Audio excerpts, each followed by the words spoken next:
E o pessoal pensa, o investidor de fundo imobiliário, né? Pensa naquele marajá, naquele cara ricão. Exato. 80% dos investidores têm menos de 50 mil reais. É. Né? É o cara que é, sei lá, camelô.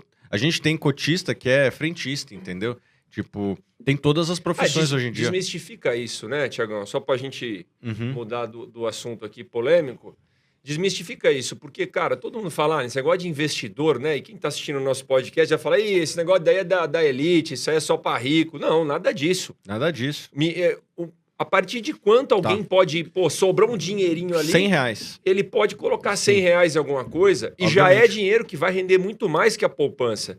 Então, eu queria que você respondesse essa, depois passar pro Léo aqui, já colocando um pouco, né, do seu propósito. Tá bom, mas você tá aí na Suno, qual que é o seu propósito, entendeu? O que Não, você o quer nosso fazer propósito é pras pessoas? trazer as melhores alternativas de investimento para os nossos clientes. E, obviamente, que tem cliente de toda a faixa Boa. de renda.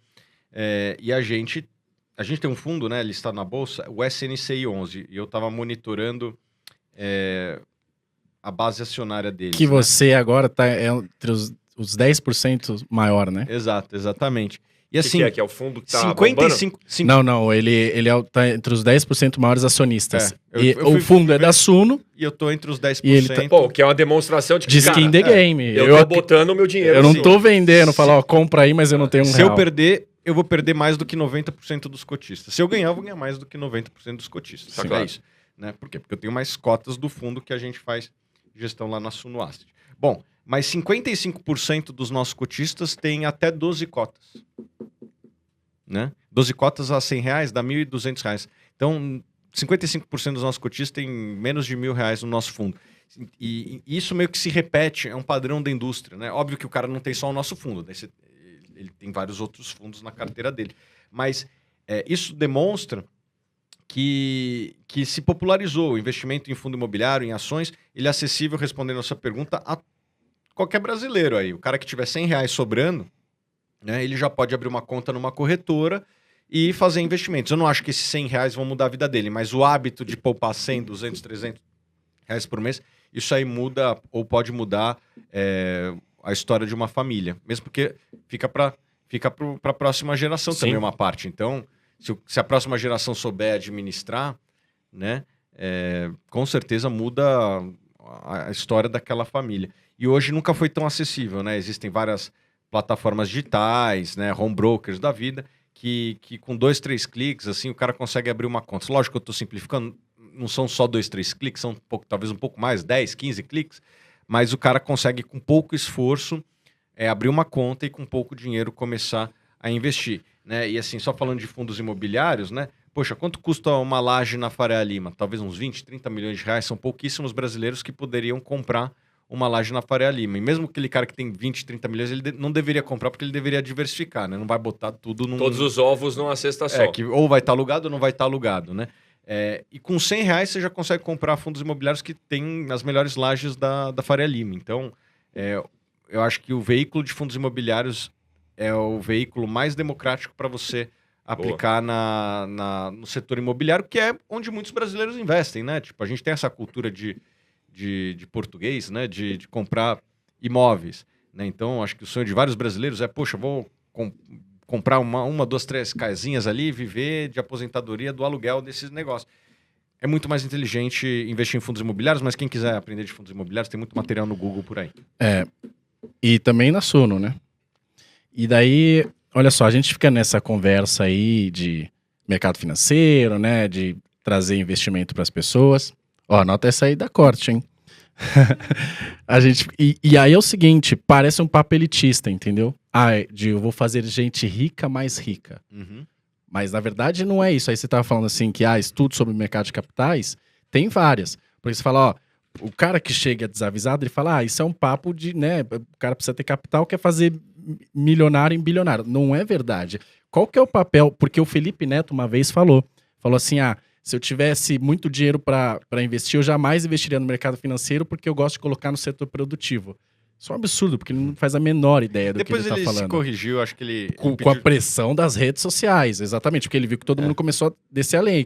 Inclusive eu escrevi, mas qual que é o raciocínio? Que é o seguinte, quem gera Bom, crescimento econômico, a gente precisa de emprego. Quem gera emprego? O empreendedor. É o cara que está fazendo uma empresa nova ali. Então imagina que tem 2 empresas nascendo lá. Uma boa e uma ruim. Pô, só que elas são novas. Elas precisam de capital. E você tem restrição de capital. Por quê? Porque você não tem negócio, porque você não tem garantia e tal. E aí você precisa de capital. E o banco ou os investidores são quem conecta os tomadores da sociedade, os poupadores, né, os poupadores da sociedade, com os tomadores. Quem são os tomadores? São as empresas, porque ela precisa crescer. Então, quando você está investindo, quando você está colocando o seu capital de crédito ou está comprando participação numa empresa, você está fazendo com que essa empresa possa ter crédito e aí ela vai investir mais e aí ela vai poder crescer, gerar mais emprego, fazer uma planta nova, gerar um produto novo. E tem vários estudos que mostram os países que têm mercado de capitais subdesenvolvidos têm menos crescimento econômico. Tem vários estudos que mostram isso. Por quê? Porque essa empresa, que seria muito boa, se ela nasce, por exemplo, nos Estados Unidos, ela vai ter acesso ao capital. Porque ela vai ter seed money, private equity, venture capital, essas coisas. Se a empresa Hoje nasce... nem precisa ser boa, basta um PowerPoint bem feito, lá fora os caras já levantam 10 milhões de Acaba dólares. um Exato. monte de dinheiro. Aí, quantas empresas não morrem em Gana, por exemplo, porque a empresa é boa, só que não tem o mercado de capitais envolvido. Não vai ter o fundo de venture capital, não vai ter. Então, o mercado de O capitais... empreendedor é um herói nesses lugares. Exato.